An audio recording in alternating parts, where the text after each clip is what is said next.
Hello everyone and welcome to this video. Today I will show with you how to apply for Medicare Card Online Australia. So guys, go to the Google and search for Medicare Card Online Australia, and after that click your first result as you can see here, and you have option here sign in. Guys, sign in option, click here, and this is how you can do.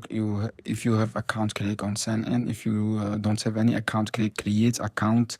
After that guys, what you have to do, you have email option here and you have digital ID. You can use my ID to create my Gov account. Click with continue with digital ID or click continue with email address. Click this here. After that guys, what you have to do from here, you have term and condition. Click I have agree and term and condition, and I have understand the privacy notice, and click continue and write here your email address. Guys, choose your email address, enter your email address here and click next.